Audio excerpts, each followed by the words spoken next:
Well, for me, always the starting point whenever I design courses for non-specialists is sort of what do they need to know and how can they apply the knowledge that they're going to gain through attending this course. And for me, it's always driven by sort of strict application of that knowledge and knowing at every point of time how they can use it in the future.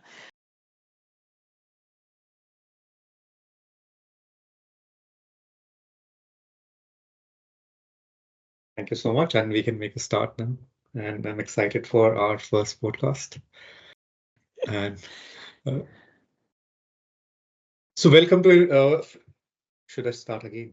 Welcome to Unfiltered by Empowered, the podcast where we have unedited conversation with educators around the globe.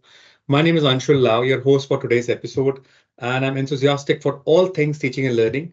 In our podcast, we have conversation with passionate educators to uncover the challenges, celebrate the successes, and inspire with real stories from front lines of education. In today's episode, we have got Emma, who is lecturer in economics working at Staffordshire University.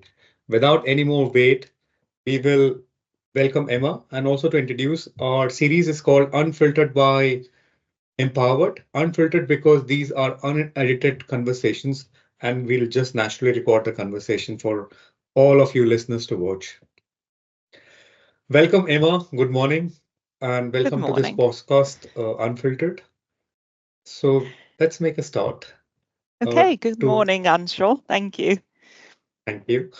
And can you introduce yourself and share a little bit about your background and journey in teaching? I think that Yes, will set a certainly.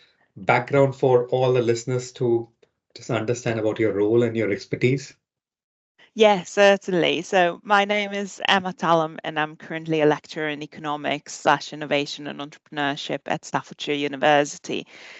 So basically, my journey into teaching started a few years ago, sort of at the end of my PhD, towards the end of my PhD, and I have been teaching economics predominantly, but also some of the other business modules here at Staffordshire University. My PhD background is in economics. My research is predominantly in economics, but through sort of my teaching qualifications, I have gotten into pedagogical research, and it's really something that I'm passionate about exploring because, obviously, as a teacher, you want to evaluate your practice and you want to bring what's best into the classroom um, for the learners to get the best shot at learning the materials. That's Um, interesting journey that you mentioned. So do you have mm, any particular research area or any any yeah, so particular aspect that you're interested in or you're working on project work wise or research project wise at the moment? yeah, definitely. So when it comes to my wider academic research, my research has been around firm level innovation and firm level productivity mostly, and the role of public policies, especially innovation policy, which is something also that I have been bringing a lot into my teaching because I taught modules which are related to innovation more widely. Um, also, I have done quite a bit of project works, for example, evaluating entrepreneurship education, looking at different instruments to support innovation in firms. And it's been an incredible journey so far, sort of looking at different aspects and looking at different projects. And that's the area, obviously, I'm quite happy to pursue further on. Um, from the side of pedagogical research, my sort of biggest research project so far has been looking into teaching economics for non-economists because I have been teaching economics within sort of business school context for all of my teaching career. And obviously, because it's economics for those students is not a core subject area, there needs to be some level of adaptation to make the content engaging, to make it relevant and interesting for the learners. That's very interesting. So what was a key moment or experience that shaped particularly your approach around activity-based learning or particularly focusing on non-specialist in economics? So I think when I started teaching, economics can be very tricky discipline in a sense that it can get Yeah, very technical.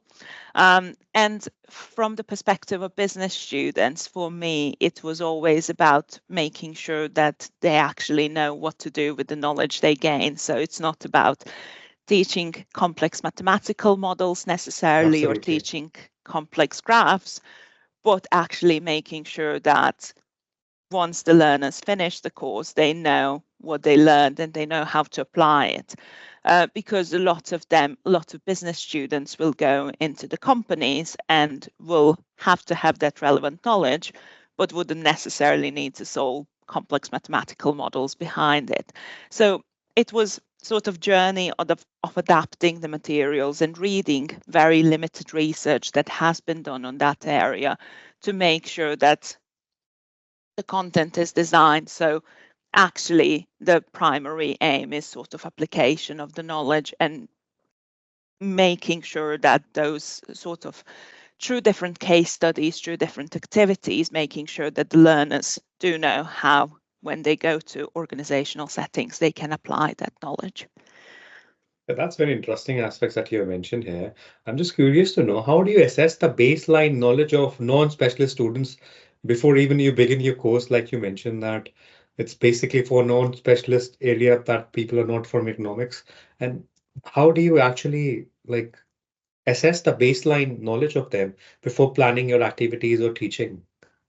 I think there are two key aspects, sort of, which I look for usually during the first session. That's sort of whether the learners had studied, especially for undergraduate students, whether they studied A levels in economics, because obviously if they did some A level work in economics, they would have been familiarized with some of those concepts. So obviously, in my experience so far, it's always been a mix. Sort of, you would have some learners that would complete A level in economics. You would have some learners that wouldn't necessarily have any economics background. So obviously, you need to make sure that you get sort of the balance right to make it interesting for both groups and to make it engaging for Okay. both groups. Also, another aspect that I take into account is sort of baseline knowledge and skills around maths. For Okay. a lot of students, maths is something that is generally very scary if they're not overly confident in it. And it's just sort of assessing, are they confident with maths? Do they fear maths? Because often I think it's fear of maths more than I anything. think it's Um, for everybody. yeah, um, that's often affects sort of how learners approach the subject. So during the first session, it's usually very explorative to see sort of how does the group feel about economics and how do they feel about maths. And we would just often in the first session, it would be very gentle introduction, sort of to some of the key economic concepts, and also looking at sort of real life applications, thinking about how they can link some of the things that have happened in their life and that were affected by economics. So for example, this year it was cost of living crisis. The Yeah. students were all familiar with it. It affected them in different ways, and that's something that we can naturally bring some of the economics concepts in and discuss them. So how do you use the, do you have some activities planned? Do you use technology to facilitate your sessions? And when we are talking your sessions, are they mostly online sessions or are we talking in-class session particularly? Okay, so I deliver both types of sessions. Most of my sessions currently are delivered face to face. So activities would range really from technology based ones where students would, for example, need to do some research, or they would use Microsoft Forms to test their knowledge in terms of small quizzes, or anything that would sort of make them use technology a little bit more. I have seen also some students using AI to help them sort of do the research. And obviously, we know AI currently is a controversial topic, but if it facilitates learning, then everybody learns in different ways. When it comes to some of the previous sessions that I delivered sessions that are online, especially during the pandemic. Obviously, that's sort of the period when I started teaching full time, and we had to adapt quite a lot of content that was online, and we used lots of different functionalities, either through Blackboard, which we use for delivery, or also Microsoft Teams, sort of breakout rooms of different sorts, polls and quizzes in Teams, and it's just to keep the sessions engaging, because I feel in the online context all of us are likely to be less engaged. Absolutely. I think, as you mentioned, I think AI is still evolving, and still Mm-hmm. majority of the university doesn't have a clear policy on its usage. I think, likewise, I imagine Staffordshire University might be in the same landscape where students are. Do we support students in using AI particularly, or do you facilitate or tell them how to use AI in the context of economics? So in the context of economics, really, I think a lot of us fear the AI and the use of AI around assessments. Obviously, in economics, we mostly have exams, so it's really Yeah. not from that perspective. It wouldn't be Okay. necessarily as relevant. Uh, but I think obviously we need to prepare students for the future of work, and when they come into their workforce 3-4 years from now, they're Yeah. likely to be encountering AI. So we do kind of need to Yeah. Sooner they're understand. prepared. Yeah. Yeah. Sooner they're prepared and they understand, that'll be really helpful. I'm just curious to understand. Can you share an example of a common misconception that you've come across about economics that among your non-specialist students? Um, it's often that it's maths heavy, and it Okay. can be maths heavy, but the most important application of economics, it's a social science. It's examining the world around us. So basically, a lot of things that are happening around us, different government policies, from how sort of individuals or markets behave in different contexts, all of that is examined by economics. So sort of examining everyday behaviors is something that learners start to appreciate quite a lot, that it's something that's examined by economics. Since once they link those two concepts, I think it becomes a lot easier, because they see the practical application of economics rather than just sort of a lot of theory that is there, but they don't know what to do with. Yeah. That's really helpful. It will be helpful for our listeners to understand any misconceptions that you've encountered. I remember you mentioned in your previous conversation that you use activity-based learning and teaching technology-enhanced learning with your Mhm. students. So could you explain what activity-based learning looks like in the context of teaching economics and that you have adopted in your approach? So in the limited literature that I read around sort of looking at teaching economics for non-economists, um, a lot of suggestions were around using class-based experiments, using problem-based learning as well, which is sort of along the lines of activity-based learning. So what I try to include some of the research activities. So, for example, if you're looking at the state of UK economics, to try to get the learners to look at Office for National Statistics data, to look at the current state of UK economics. And that would be sort of a very simple task, just to sort of spark their research interests and skills as well, because usually economics is one of the modules that is taught at year one of undergraduate studies. So obviously, when the learners are still learning how to do research and are new to academic environment.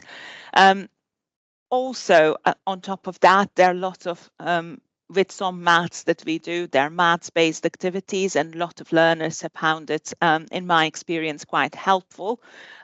Also, from the context of how they will apply that from in their future organizations. Then, on top of that, we do different case studies. So, for example, we looked at the case studies of different government policies that were introduced and how they affected the behavior of consumers. I think one of the latest ones that we looked at was sugar levy, for example. So how did introduction of sugar levy on the fizzy drinks actually affected consumers, so that people stopped consuming it, that more people sort of went to consume non-sugary alternatives, or on the other hand, how did companies respond to that? So how did they change as the result of this new policy that was introduced by government? So we look at really the range of activities, and obviously to do some of the assessment for learning, we also do quizzes during the classes, and we try to do also some of the experiments, some of the simpler ones, to explain some of the basic economic concepts. I'm just being inquisitive here. I'm shifting the topic. Does it have any impact on people buying more sugary drinks or non-sugary drinks based on the levy government would impose? I think some of the findings were obviously some consumers will switch their behavior towards non-sugary options, but it wouldn't make people stop consuming the drinks altogether. But it was quite interesting from the perspective of companies, because they adapted very quickly to introduce the alternatives to sort of the sugar-heavy drinks. That's really interesting. So while I'm having a conversation with you alongside your activity-based approach and technology-enhanced learning, we're even getting to understand some of the economics concepts as well. Yeah, so, definitely. I think technology is, again, one of the aspects, as we spoke about before. Technology for the learners today is something that they grew up with and that they're using on an everyday basis. It's not sort of the same as when I grew up, and you would use that sparingly, relatively sparingly. But they basically live and breathe technology all the time. So the activities that are developed need to be developed so they're engaging for the current learners, and also some of the aspects of technologies will help them to prepare them for the careers of the future, as we spoke about earlier, because they will know how to use those technologies for the purposes of research, for example, or for the purposes of sort of maybe trying something out when they go into the workplace. So, for example, if they learn how to use Microsoft Teams proficiently, that might help them later on as well. So, and also to seek, go ahead. Sorry, no, go for it. And also to seek clarity, how do you differentiate between activity-based learning and technology-enhanced learning? I think sort of. Are they similar? Do they overlap? Just wanted some clarity on that. I think for me, partially they do overlap, obviously, because I think you can obviously have technology enhanced learning without necessarily having activities embedded into it, if you decide to do sort of presentation that uses quite a lot of technology. But I think in a lot of cases they have to overlap, especially if you are trying to be innovative with teaching methods, and if you're trying to test and trial different technologies. So, for example, I know some of my colleagues use virtual headsets to teach different concepts to students, and obviously you're not going to stand with a headset and showcase how it works. They're going to naturally try it on and sort of see how it goes. And I think absolutely, as you mentioned, I think like headsets in the future, possibly every student might have a headset. Like the new headset have been like AR and augmented reality and mixed reality headset have been introduced. I've seen videos of people wearing headsets, eating in cafeteria or traveling. I'm sure future might look different, but current scenario, it's not possible entirely. And even teaching with headsets or anything like that, even it's costlier. Yeah. And just wanted to know what types of activities you have found to be most effective in engaging non-specialist students particularly, and have there been any challenges that you've come across or limitation in implementing activity-based learning? So I think in the first year that you start teaching, you usually plan a lot of activities, and then naturally you adapt those activities to the group of learners that you have, and you see which activities work for them and which don't. So Okay. in a sense, for example, if using some types of discussions wouldn't work, then you try to include some of the other activities. In some of the action-based research that I did on sort of my teaching, students found most helpful maths-related activities. So sort of if they are given the activities that are applicable to the real life settings, but also some of the discussions. So, for example, discussions about different government policies or discussions about sort of wider concepts and how do they actually apply them when it comes to their workplace. Some of the other activities, such as, so, for example, watching the different videos might have not proven as successful and basing the discussions on lengthier videos. But it does depend sort of on the group of learners and whether they're undergraduate, postgraduate students, whether they're sort of apprenticeships students. It always needs tailoring depending, well, the education content or activities always need tailoring depending on who do you have in front of you really as learners. Absolutely. And with the range of activities that you have mentioned that you've used with students, what's one activity that really gets your student engaged? That you think that that's the one activity I can straight away think and go forward with, particularly around non-specialist students whose area is not economics. I think it's one of the activities that we do usually towards the very end of the module, and that's sort of a broader activity that I like to do. And I like to do that activity on the context of the local area.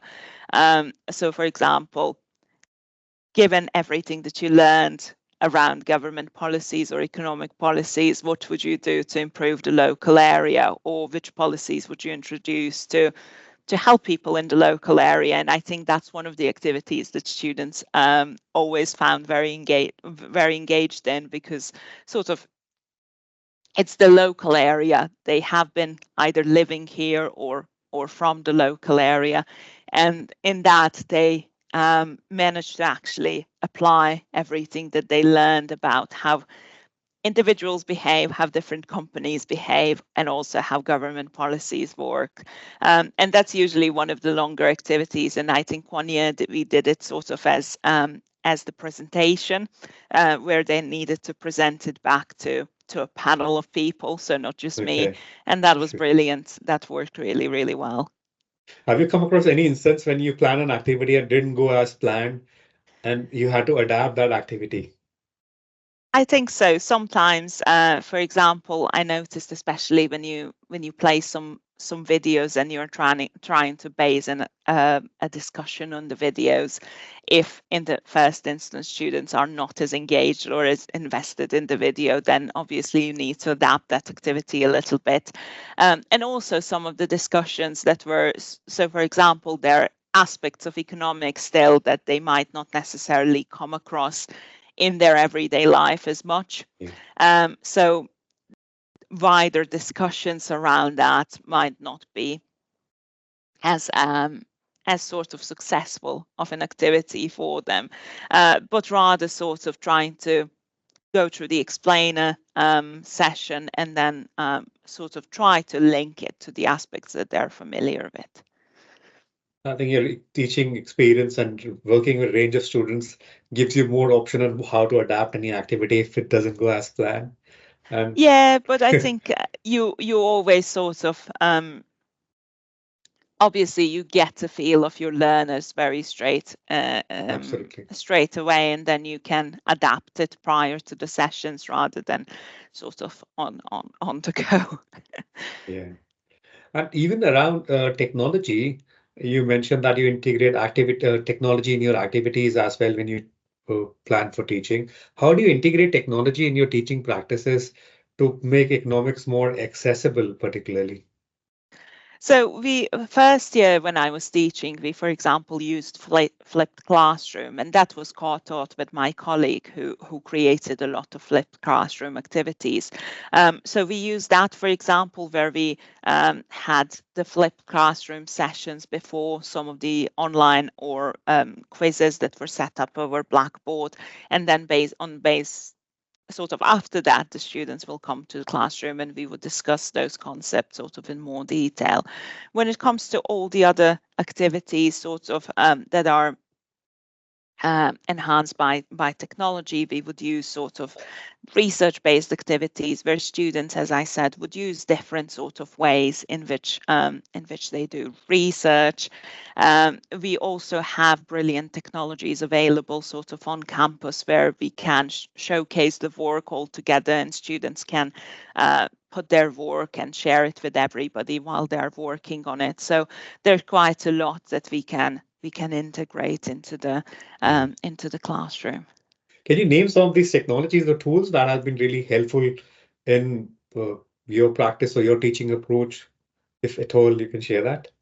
So I've been using quite a wide range of Microsoft tools, for example, because a few years ago I went through Microsoft Innovative Educator Expert qualification, Oh, certification, well done. Congratulations. really. Thank you.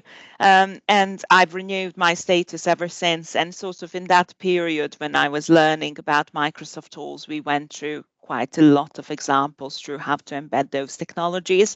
So, for example, I use Microsoft whiteboards quite a lot, both in the classroom and especially in online teaching environment. They prove to be a great tool for doing a sort of recap at the very beginning of the session because it's almost an anonymous tool where students can put their comments in without necessarily sort of us knowing who put those comments in. Also different sort of options with Microsoft technologies as well. So OneNote is something that I have been exploring for economics and which I know some of the economic lecturers have used very successfully to create classroom notes for their students. Then we used sort of the traditional Microsoft Office suite, which most of the students are quite familiar with. We used what else did we use? Sort of a whole range of Microsoft technologies we used in different contexts.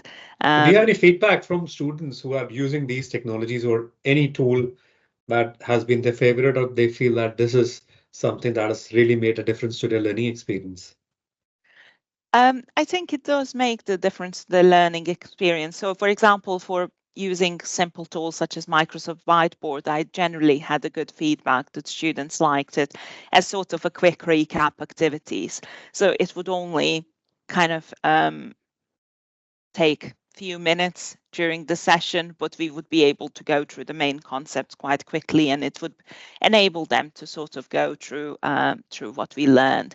I also use some of the technologies such as Kahoot or Padlet for different quizzes, or Padlet, for example. I found Padlet quite useful for also making notes on, especially before the revision sessions for the exams, where students can put sort of what they're most confident about and which topic they're least confident about before the exam. And obviously, because it's anonymized, again, it allows them to express themselves freely without necessarily, again, having any reason not to put what they're most or least confident about. Yeah, and when you're using whiteboard or Padlet, is it for in-class students or is it particularly for on-campus students? Oh, online students, I mean. Both really. I used it in Okay. both contexts. I think, for example, Whiteboard, because it's embedded in Microsoft Teams, sometimes works better if you're in an online setting. Padlet works equally fine, sort of in both settings, especially if it comes with a sort of QR link, that QR code that students can just scan in the classroom. And we know that all of the students nowadays pretty much use their mobile phones. Absolutely. And the range of tools and technologies you have mentioned, is there any tool that you couldn't live without that that you feel is a fundamental for your teaching approach that you have overall established now? And why would that be? Um, I I'm just think curious because you name a range of Microsoft tools and even Padlet, Kahoot, and other platforms. I just thought, is there any one technology that you think that's the core technology that really matches your teaching style? so. When it comes to online teaching, I think it would be both whiteboards that are embedded in Microsoft Teams and also breakout rooms. I do like discussions, and I think students can really learn a lot from sort of peer learning context as well. And I think breakout rooms, not if they're overly long, but if they're sort of to the point and relatively short, can be immensely helpful just for people to discuss the concepts quickly, and sort of then we would have a wider discussion about different concepts. Um, when it comes to classroom learning, I think it would be all of the technologies that I mentioned. I think I use them all in different contexts and for different groups of students. It depends on the content that I'm delivering, and it depends often on the level of students as well. So, for example, more emphasis on research would probably be definitely needed for master's students, whereas for undergraduate students, the activities will be Yeah. slightly different. Yes, absolutely. Thank you so much for answering that. I have not used a whiteboard extensively in Teams. I think, as you have mentioned, whiteboard, I'll also explore myself how Blackboard within Teams can enhance engagement, particularly going forward. Mhm. And coming back to more around comparative analysis and based on your experience, how do you think activity-based learning and technology enhanced learning compare in terms of effectiveness? So I think in some research that I did, sort of looking back on my action research that I did in the context of teaching economics for non-economists. I did a smaller project where I sent out a questionnaire at the end of it to my learners, sort of who completed the modules by that time, and they really liked using technologies in within their activities or within the classroom more widely. That was very, very much perceived positively. With activities, generally there are some aspects of positive sort of increase in engagement when it comes to activities, but the activities needed to be tailored really, really well to the group of students. So not all of the activities were necessarily successful, but some of the activities were perceived to be better than others. And I think some of the activities that students liked the most were sort of either problem-based, looking at different maths problems, for example, or looking at different discussions predominantly. And Obviously, that's quite important to know for planning any future teaching.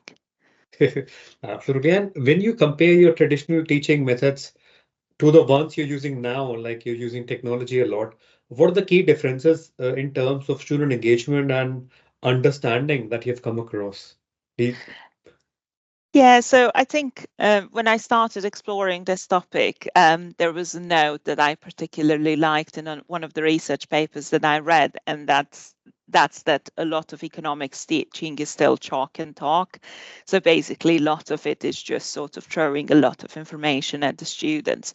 And while obviously you need to do um, delivery, I think students generally learn better if the content is engaging for them and if they are engaged with different activities or different aspects of the content.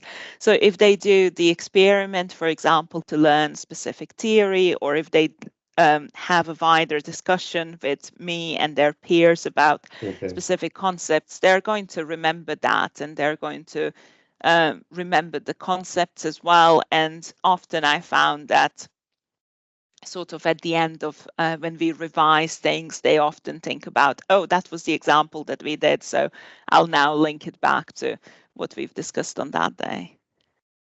And are there any specific contexts or topics within economics where one method is preferred over the other, do you feel? So I think with a lot of microeconomics, where we discuss sort of the behaviors of individuals or sort of markets or firms within the markets, that's closer to students because they can think about how they behave when they decide to go to the supermarket and purchase their groceries. So what affects their choices and stuff like that. So with that, I think some of the real life examples and some of the discussions are quite useful. When it comes to macroeconomics, which might not be as close to them because it's at the level of sort of nation level, it's much wider, bigger scale. And when we talk about government policies, then a lot of research-based activities and further discussion, sort of explanations and clarifications and contextualization of those policies is quite useful because, for example, they might understand what would influence the demand or supply of specific product. But if you talk about fiscal or monetary policy, that's something slightly more complex and something that they might not be as familiar initially with. But again, with the right set of sorts of contextualization exercises, it can work. Well, absolutely, it's very true. And how do you measure the success of teaching strategies that you adopt for non-specialist students particularly? So I usually ask my students to be open and honest with me about the feedback and to tell me straight away if something works or doesn't work for them. And usually that has worked quite well. Students have been open and honest with their feedback. And in some cases, I do ask for feedback, not extensive, long feedback, and not necessarily a written one after every session, just so I get the feel about how they perceive the content that we did that day, the activities that we did that day. Okay. And also, as I said, in some of the modules, obviously we have evaluations up at the end of every modules, but I have sent some of the questionnaires myself to see how students actually reacted to specific activities. That's really helpful to know. And with technology landscape evolving every now and then, how do you see the future of teaching economics to non-specialists, particularly in this landscape? I think we'll have to sort of, with teaching, you have to be learning about new technologies all the time and try to incorporate those new technologies all the time. Because I think students often like the diversity of the activities, and if you overdo Yeah. one activity with one particular technology, Yeah. it's not necessarily going to be engaging forever. So I think we always need to learn about new technologies, and I think economics teaching will sort of develop with that, and we'll have to think about all sorts of technologies that we need that we could incorporate in teaching economics. So it's less chalk and talk and much more hands-on approach to learning. Yeah, absolutely. You've even mentioned very clearly there that it shouldn't be technology-led teaching, it should be pedagogy-led adoption Mm-hmm. of technology. That makes a massive difference, Yeah. as you have rightly mentioned. And are there any emerging tools or any tools in educational technology that you're excited to explore further? Well, I'm still sort of Apart yet from to. artificial intelligence, yes. That's the one that I was just about to mention. I think that's something that we will all need to explore and have to incorporate that. I'm quite excited, to be honest. Also, a lot of my colleagues are using virtual reality sets and how some. I have seen design of some activities with them, none of them related to economics, but that might be very, very interesting possibility because then you would put people in different contexts and maybe ask them to make specific decisions related to that. So that potentially could be the next one for me to explore.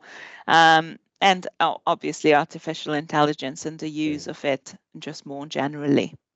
Absolutely. Innovation needs some experimentation and exploration, particularly. So it could be artificial intelligence, use of headsets, or even experimenting with students on how they behave and how they react to different technology being adopted. I've Mm-hmm. used, particularly, I've seen virtual reality being used in simulation-based activities for students in business courses, but I just wanted to know more about economics. And what advice would you give to other educators who are watching this podcast that how they can implement similar strategies in their teaching approaches or their courses? Well, for me, the always the starting point whenever I design courses for non-specialists is sort of what do they need to know and how can they apply the knowledge that they're going to gain through attending this course. And for me, it's always driven by sort of strict application of that knowledge and knowing at every point of time how they can use it in the future. Because if learners just want to sort of read about theories, they can probably read in their own time, but it's that contextualization and application and future value of what they learned in the context of theories that really matters. So for me, it's start of be clear about who your learners are first of all. Think about how to adapt the sessions to your learners, and think about how they're going to apply that knowledge later on when it comes to their life, for example, working life, or when it comes to their further studies, if you think they're going to engage in the further studies. That's a very, very valuable tip that you've given to all our listeners and our community members who are watching this episode. And before we close, where can our listeners or our community members for Empowered uh, find out more about your work or get in touch with you for further discussion if they would want to? Okay, so I'm on LinkedIn and Twitter, and I'm quite active on both of the platforms. You can also reach me via sort of email more traditionally, but I think social media would be a great way to connect. So Emma Tallum on both LinkedIn and Twitter, and hopefully some of the work that I'm doing in relation to pedagogical research, I'm planning to present it in conferences very soon, and it has been accepted for conferences, but I'm planning to publish it very soon. So find out more in sort of on my social media about that. Thank you so much, Emma, and we'll keep an eye on that. And for all your listeners and the community members, for convenience, we will add Emma's social contacts or profile links in the description of this video. So you can find it in the description here. And I think that beautifully wraps up today's episode of Unfiltered by Empowered. A huge thank you to our guest, Emma, for sharing her invaluable insights, experiences, and for being a part of this honest conversation on making economics accessible to non-specialists through innovative teaching strategies that Emma has introduced us with technology and activity-based approaches. It's clear that whether through activity-based learning or technology-enhanced approaches, the key lies in engagement, understanding, and adaptability. Thank you to all the listeners. We hope you have enjoyed today's episode and has sparked new ideas, offered solutions, and perhaps even challenged the way you think or about education or might approach different manner when you are dealing with non-special students for your subject area. Until next time, keep the conversation going, stay curious, and embrace the unfiltered side of education. Thank you so much.